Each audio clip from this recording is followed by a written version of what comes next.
Sesampainya di penginapan, Vel menagih janji Mukoda yang akan memasakkan daging kraken yang enak. Disusul Sui dan Dora juga ingin mencoba daging kraken. Kalau dibayangin mah si Vel seperti ketua kelas di geng Mukoda. Hehehe. Ya, Mukoda tidak bisa menolak permintaan para familiarnya itu. Ia pun bergegas pergi ke dapur untuk membuatkan suatu makanan dari olahan kraken. Mukoda mulai mengeluarkan beberapa potongan daging kraken. Daging kraken nampak seperti cumi-cumi namun berukuran besar. Tidak hanya kraken, Mukoda juga berniat memasak daging siking dan aspidokelon. Daging siking sendiri hampir sama dengan red serpent dan black serpent. Untuk pengolahannya sendiri, Mukoda berencana memasak daging kraken layaknya cumi-cumi. Dipanggang akan terasa lebih enak, kata Mukoda. Di malam yang spesial ini, ia akan menyajikan 3 jenis menu dari 3 bahan dasar berbeda. Setelah daging kraken dimasak dengan cara dipanggang, untuk daging siking sendiri, Mukoda akan membuatnya menjadi karage. Sedangkan daging aspidokelon akan dimasak dengan saus angkak cuka manis. Singkat cerita, makanan pun telah siap untuk dihidangkan. Maaf telah membuat kalian menunggu, kata Mukoda. Melihat makanan yang datang, ketiga famili Mukoda nampak sangat bersemangat karena mereka telah menahan lapar sedari tadi. Sebagai bentuk permintaan maaf, Mukoda telah membuat anggota familiarnya kelaparan. Ia telah memasak makanan versi jumbo. Jadi kalian boleh makan sepuasnya, kata Mukoda. Makanan yang dibuat Mukoda semuanya terlihat sangat enak. Hingga Dora ngiler dibuatnya.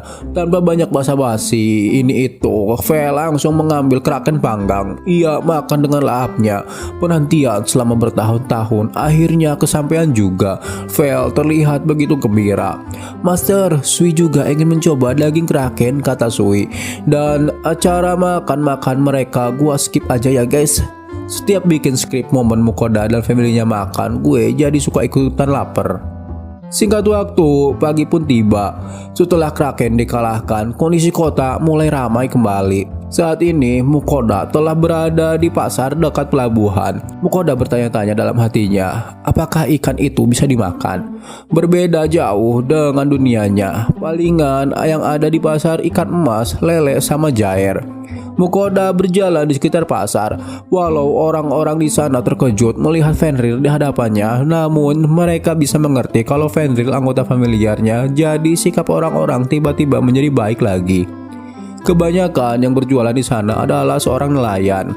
Mukoda berencana membeli persediaan makanan dalam jumlah yang banyak karena ia sadar anggota familiarnya Tamboy-kun. Kemudian Mukoda menghampiri salah satu kios di mana di kios itu dijaga oleh aba-aba. Hal pertama yang Mukoda beli adalah ikan bernama makarel. Makarel merupakan ikan favorit di wilayah ini. Banyak orang-orang mencari ikan ini. Si abah mengatakan ikan ini sangat enak jika dipanggang. Mukoda pun memborong semua ikan makarel yang ada di kios si abah. Mukoda kemudian menanyai si abah, "Bah, apa tidak apa-apa saya membeli semuanya?" Si abah menimpali.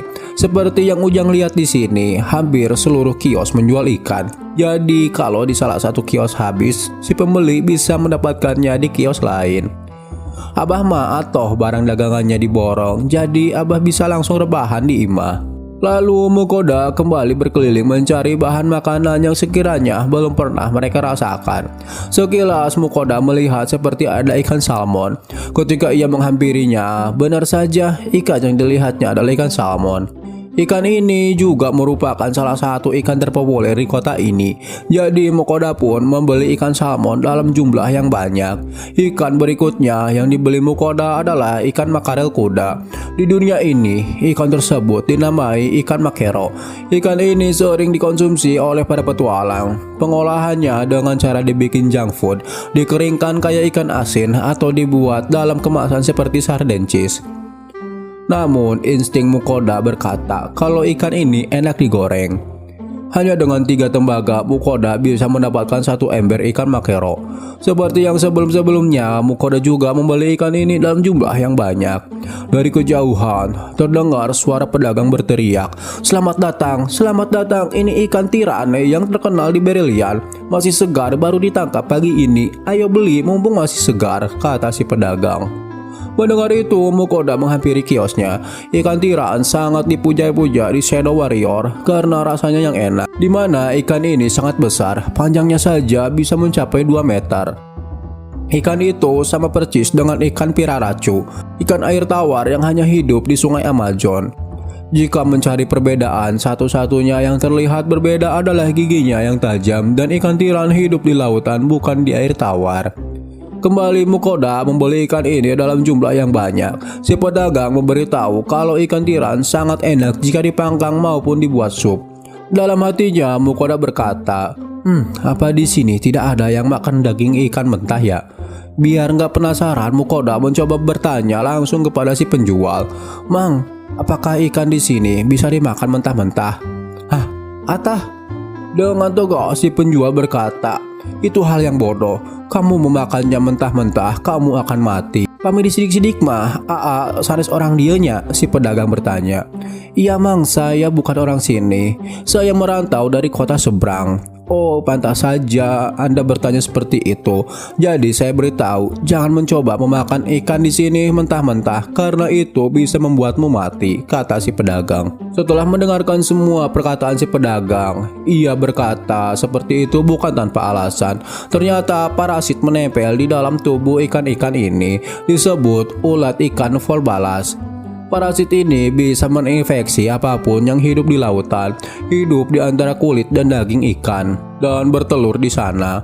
Tapi parasit ini tidak membunuh si ikan yang menjadi inangnya. Jadi sangat biasa ikan-ikan dengan kontaminasi parasit ini dijual di pasar ikan.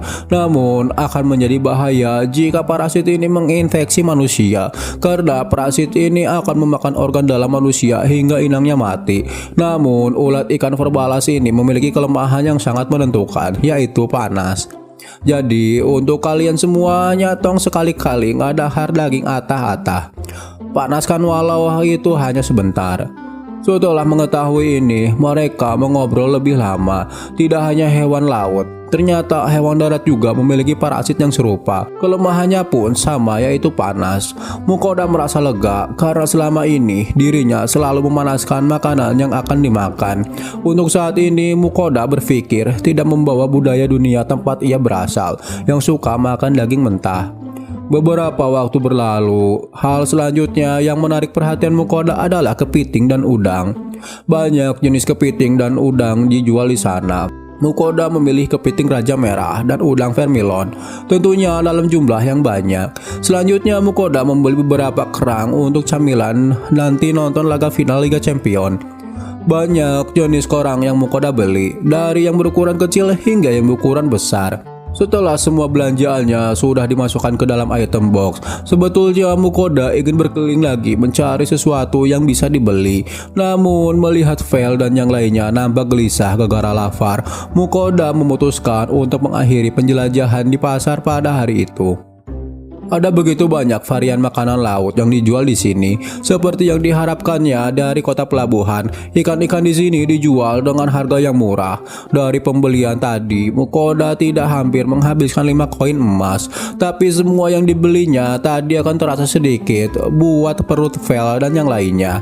Jadi next day Mukoda akan benar-benar membeli makanan laut sebanyak mungkin selama berada di kota ini. Untuk saat ini, Mukoda tidak akan membuat makanannya sendiri atau membelinya di supermarket online. Namun kali ini, ia akan jajan di kios-kios yang berjejer di alun-alun. Kios yang pertama mereka kunjungi adalah penjual ikan bakar. Aroma yang tercium dari panggangan begitu menggugah jiwa. Mukoda lalu memesan makanan yang dijual di kiosnya. Mang, meser, sok semua yang emang jual dikeluarin, jangan sampai ada yang tersisa. Saya diborong. Mendengar itu, si emang nampak olohok. Merasa senang sekaligus kaget ada yang memborong jualannya. Jika tidak begitu, anggota familiarnya akan kukulutus. Kalau kenyang, mereka akan senang. Setelah makanan yang mereka pesan telah habis, kios berikutnya yang mereka datangi adalah penjual sup kerang. Bau yang sangat enak. Punten ieu sup naonnya bu? Tanya Mukoda kepada si ibu tua penjaga kios. Oh, ini adalah sup yang dibuat dari kerang besar, direbus dengan rempah-rempah dan sayuran. Ini sangat enak. Cobalah beberapa, kata si ibu warung. Tentu saja Mukoda akan mencobanya, melihat ketiga familinya terpaku pada sup itu. Sup kerang mulai dihidangkan dalam porsi jumbo. Baru juga Mukoda nyeruput sesendok kuahnya. Vel dan Sui udah minta nambah lagi, namun tidak bagi Dora. Dora juga sebetulnya ingin nambah lagi, tapi jika ia nambah, maka Dora tidak bisa menikmati makanan dari kios lainnya. Dora mencoba menahan keinginannya itu. Sebetulnya makannya Dora juga banyak, tapi tidak setingkat Vel dan Sui.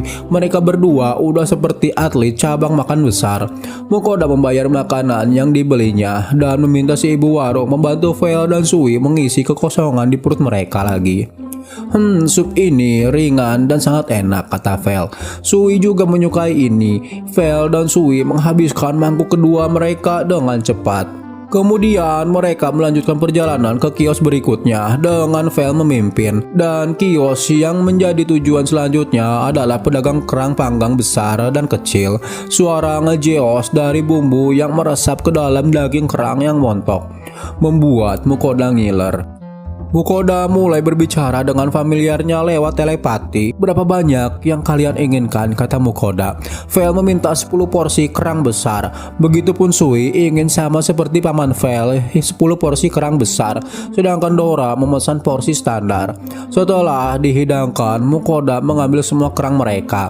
Ia membantu mengupas daging yang menempel di cangkangnya, karena Vel dan yang lainnya tidak akan bisa memakannya dengan cangkang yang masih ada. Ketika Mukoda menyajikan hidangan mereka, mereka semua makan dengan cepat. Setiap kali menggigit dagingnya seperti ada semburan jus yang enak, kata Mukoda. Setiap gigitan dari daging kerang mengalir bumbu rempah-rempah membanjiri mulut mereka. Ini enak sekali, Sui juga suka kerang. Setelah menikmati kerang, perjalanan mereka berlanjut ke kios penjual udang permilon dan kepiting raja merah dalam bentuk panggang dan rebus. Mukoda dan Dora udah nepok punggung Vel dan Sui dari belakang, tapi Vel dan Sui dengan senang hati terus berkeliling ke setiap kios dan membutuhkan waktu hingga siang hari sampai Vel dan Sui merasa puas. Master, Sui udah kenyang. Kalian berdua makan terlalu banyak, kata Mukoda. Dora merasa jengkel kepada Vel dan Sui karena kapasitas usus mereka yang besar. Dora hanya makan sedikit aja, perutnya udah membuncit. Ini tidak bagus, aku sulit untuk terbang, kata Dora. Saat Dora mengatakan itu, Dora sembari menjepit bagian belakang kepala Mukoda dengan kakinya. Dora-chan, ada apa ini, kata Mukoda. Terlalu sulit untuk terbang karena saya makan terlalu banyak. Kamu kan tuannya, jadi kamu harus menjaga familiarmu. Dora seperti ingin menunggangi Mukoda, ia nemplok di bahunya. Perjalanan mereka selanjutnya adalah ke kuil petualang untuk mengambil hasil penjualan material Kraken, Seeking, dan Aspidokelon. Namun ketika mereka akan berangkat, Sui yang sebelumnya berada di kaki Mukoda sekarang tidak ada. Sui, di mana kau? Kata Mukoda. Si Sui udah masuk ke dalam tas. Mukoda lalu mengintip tasnya secara perlahan. Terlihat Sui tidur dengan cepat dan sangat lelap. Puguh we atos emam seur sok langsung ngefek kanu mata. Singkat cerita, mereka telah sampai di kuil petualang. Orang-orang di sana menatap Mukoda, tapi Mukoda mencoba menghiraukannya. Setelah sampai di depan resepsionis, penjaga di sana pun menatap Mukoda dan pipinya berkedut. Jika kau ingin tertawa, tertawa saja. Dora, bisakah kamu turun sekarang, kata Mukoda. Lalu si penjaga menuntun Mukoda ke lantai 2 bertemu dengan Guild Master di ruangannya. Pak Markus pun terkejut, terperanjat dari kursinya. Tunggu, apa-apaan itu? Pak Markus melihat Dora yang nemplok di kepala Mukoda. Anggap saja ini sebagai keinginan familiarku, ucap Mukoda. Tapi di sini Mukoda meminta Dora untuk turun terlebih dahulu dan duduk saja di kursi karena Mukoda akan menyelesaikan pekerjaannya di kuil petualang. Walau merasa enggan turun, tapi Dora-chan tetap turun secara perlahan dan duduk di kursi. Pak Markus mulai mencari dokumen yang dibutuhkan. Namun mejanya sangat berantakan. Markus merupakan orang yang tidak betah dengan banyak dokumen. Jadi ia memperlakukan dokumen itu dengan sembrono. Beberapa waktu berlalu, akhirnya Markus menemukan dokumen yang dibutuhkan. Markus mulai merinci hasil penjualan material dari Kraken, Sea King dan Aspidokelon adalah senilai 2.139 emas. Kemudian Markus menanyai Mukoda soal Dengin Drop yang tempo lalu mereka bicarakan. Oh iya, aku sudah membuat list barangnya. Mukoda menyerahkan daftar Dengin Drop itu kepada Markus. Markus sedikit shock melihat begitu banyak item Dengin Drop yang akan Mukoda jual. Apakah kamu tidak menjualnya di kota Dolan? Tanya Markus. Mukoda menimpali, guild Dolan lebih mengutamakan membeli kulit pelindung dan batu sihir. Jadi Mukoda masih memiliki banyak material lainnya. Mukoda juga menawarkan material dari naga tanah. Saat ini Markus tidak terkejut dengan ini. Ia sudah menyadari itu memang mungkin terjadi bagi Mukoda. Markus juga ingin membeli darah dari naga bumi karena khasiatnya yang sangat luar biasa untuk dijadikan obat-obatan. Di sini Mukoda benar-benar ingin mengosongkan isi item boxnya, tentunya selain makanan, karena akan sangat merepotkan kalau nimbun terus-menerus. Kemudian Markus meminta waktu untuk mentaksir semua harga dari material-material yang akan Mukoda jual. Mukoda pun mengiyakannya. Ia lalu menghampiri ketiga familiar yang tertidur di sofa. Singkat cerita, di penginapannya Vel sudah merasa lapar lagi. Hari ini ia telah cukup makan makanan laut, jadi Vel menginginkan daging untuk makan malam mereka kali ini. Kalau Dora menginginkan semangkuk yakiniku, sedangkan Master Sui menginginkan daging dan yakiniku. Karena familiarnya menginginkan itu, Mukoda pun akan membuatkannya. Ketika ia sedang memasak, Mukoda merasa ada sesuatu yang terlupakan selama ini. Tapi apa ya? Mukoda mengerungkan jidatnya sambil berpikir, oh my god, ini udah hampir seminggu setelah Mukoda terakhir memberi persembahan kepada para dewa. Ia lantas pergi ke lantai 2. Maaf, halo, apakah kalian ada di sana? Tanya Mukoda. Lalu terdengar suara gemuruh ocehan dari para dewa. Oh, jadi sekarang mentang-mentang udah sukses kamu jadi lupa, kata Kisar. Sebagai hukuman karena telah lalai membeli persembahan kepada kami, kau harus menaikkan jatah pembelanjaan kami dari 6 perak menjadi 1 emas. Dengan tegas Kisar berkata seperti itu. Pokoknya kata-kata Kisar sangat gak enak didengar. Ya maklum kalau cewek lagi ngambek, kata-katanya tuh membuat hati perih, Kapten. Di sini Mukoda sudah meminta maaf karena kesalahannya itu, tapi apapun yang dikatakannya, ucapannya tidak akan didengar para dewa. Jadi Mukoda menyetujui menaikkan jatah persembahannya menjadi 1 koin emas. Ketika Mukoda mengatakan itu, terdengar para dewa bersorak. Selama Anda mengerti, kami akan memaafkanmu. Jadi jangan sampai lupa lagi. Mukoda tidak melihat ketika Kisar berkata seperti itu, tapi ia dapat membayangkan bagaimana senangnya mereka. Di kayangan, semua dewa memuji keberhasilan Kisar menaikkan dana APBN. Bagus sekali Kak Kisar, ucap Ninhil. Kau lebih baik dari yang kukira, Kisar, kata Fahad. Dan keinginan para dewa pun mulai satu persatu diutarakan kepada Mukoda. Yang pertama, Ninhil. Ia menginginkan kue dari Fumiya berukuran besar. Mukoda sempat menyela. Apakah tidak apa-apa kau makan kue besar ini sendirian? Kau bisa gemuk nantinya. Anda tidak berhak memberitahu saya tentang hal itu. Dan terlihat lipatan di pinggang Ninhil yang artinya berat badannya telah bertambah. Oke lah kalau begitu, tapi kalau suatu saat terjadi, kau tidak boleh mengeluh kepada saya. Tanggung sendiri akibatnya, ucap Mukoda. Selanjutnya Kisar meminta produk kecantikan. Saat ini kan jatahnya 1 koin emas, jadi ia ingin produk kecantikan yang paling efektif. Mukoda sejenak mengingat ketika adik perempuannya memperlihatkan sebuah majalah dan menunjukkan apa yang diinginkannya, dan harga yang terpampang seharga 108.000 yen. Kalau dirupiahkan itu hampir 10 juta. Mukoda merasa itu lelucon. Masa ada sih yang mau beli make up semahal itu? Tapi ternyata saat ini Mukoda mengakui keuletan wanita untuk kecantikan. Lalu untuk Ruka, ia sama seperti Ninhil, terpesona tipu daya muslihat dari kue-kue. Tapi apakah kamu akan baik-baik saja, Ruka? Tanya Mukoda. Ya tidak apa-apa, aku tidak seperti Ninhil, aku masih proses berkembang, jadi aku tidak akan gemuk. Dari suara itu Mukoda menyadari kalau Ruka mengakuinya. Tapi ya bodoh wae lah, wong aku udah kasih tahu mereka, ucap Mukoda. Dan untuk Agni, Fahad, Hefatos, jatah mereka digabung untuk membeli minuman cap gula beton dan makanan pendukung lainnya seperti kacang garuda, snack-snack ringan lainnya. Setelah pesanan mereka dikirim oleh kurir online, Mukoda mulai menyiapkan sebuah altar. Sembari berdoa, pesanan para dewa pun secara ajaib menghilang dari hadapannya. Setelah selesai dengan urusan para dewa-dewa ini, Mukoda melanjutkan menyiapkan makanan untuk makan malamnya bersama anggota familiarnya. Singkat waktu, pagi pun tiba. Sebetulnya di sini ada scene makan-makan lagi, tapi gue skip aja ya scene ini. Ini gue bikin skrip dari jam 8 malam sampai setengah 1 malam. Jadi pastinya akan tersugesti ikut merasakan lapar. Jam segini udah nggak ada yang jualan, guys. Jadi bagi kalian yang mau nyumbang buat gue nyetok kopi, susu, dan cemilan pada saat bikin konten ini, link Saweria gue taruh di deskripsi ya.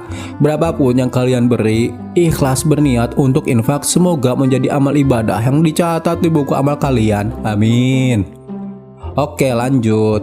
Setelah Mukoda bersama ketiga anggota familiarnya sarapan, mereka kembali bergegas pergi ke kuil petualang. Tanpa harus melapor ke resepsionis, Mukoda in the gang langsung diantar petugas ke ruangan kuil master. Di sini Marco sudah memutuskan material-material apa saja yang akan dibeli olehnya, yaitu testis orc, kapak besi minotaur, testis raja orc, batu sihir ogre merah, sabit belalang, kulit beruang, cangkang kelabang raksasa, penyengat racun tawa, dan mimi peti harta karun, bukan mimi peri ya guys.